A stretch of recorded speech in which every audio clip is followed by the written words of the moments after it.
Sindh university Jamshoro जे institute of Sindhology पारां research library में रखियल नायाब किताबनि, कलमी नुस्ख़नि ऐं ॿिए क़ीमती मवाद खे डिजिटलाइज़ करे महफ़ूज़ बनाइण ऐं उन्हनि खे इंटरनेट ज़रिए ऑनलाइन करण जो फ़ैसिलो कयो वियो आहे, जंहिं लाइ सिंधालॉजी ऐं M H. Panhwar institute of Sindh studies विच में मफ़ाहमत जे याददाश्त ते सयूं कयूं वयूं आहिनि।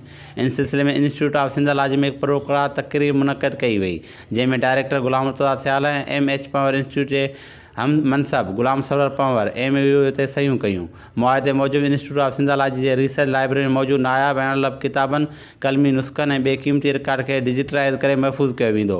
मुआहदे मूजिबि इब्तिदाई मरहले में तजुर्बाती तौरु सिंधालॉजी जे रिसर्च लाइब्रेरी जा 25 किताब स्कैन करे उन्हनि खे कंप्यूटर ज़रिए महफ़ूज़ करण जो कमु सरअंजाम ॾिनो वियो, जेको कामयाबु रहियो। इन मौक़े ते ॻाल्हाईंदे institute of Sindhology J director ग़ुलाम मुर्तज़ा सियाल चयो त रिसर्च लाइब्रेरी में रखियल पुराणो मवाद मैन्युअल हुअण सबबि कुझु सालनि बाद वधीक ॻरी वञण जो ख़दशो आहे, जंहिं सबबि उनखे डिजिटलाइज़ करे यूनिवर्सिटी जी वेबसाइट ते जारी कयो वेंदो।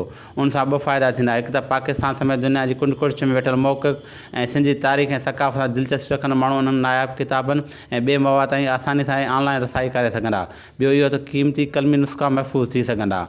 हिन चयो त दुनिया जे आलमी ॻोठ में तब्दीली बाद रिसर्च लाइब्रेरी जो अणलब मवाद बि डिजिटलाइज़ करे ऑनलाइन कयो पियो वञे त जीअं इल्म दोस्तनि, शाइरनि, स्कॉलरनि, लेखकनि, तारीख़दाननि, आसार क़दीमा जे माहिरनि ऐं अदीबनि खे लाभ पहुची सघे। हिन चयो त इंस्टीट्यूट जी लाइब्रेरी में रखियल किताब मुख़्तलिफ़ इल्मी मौज़ूअनि ते मुश्तमिल हुअण सां गॾु इंतिहाई मालूमाती आहिनि, जेके तहक़ीक़ में कमु अचनि था।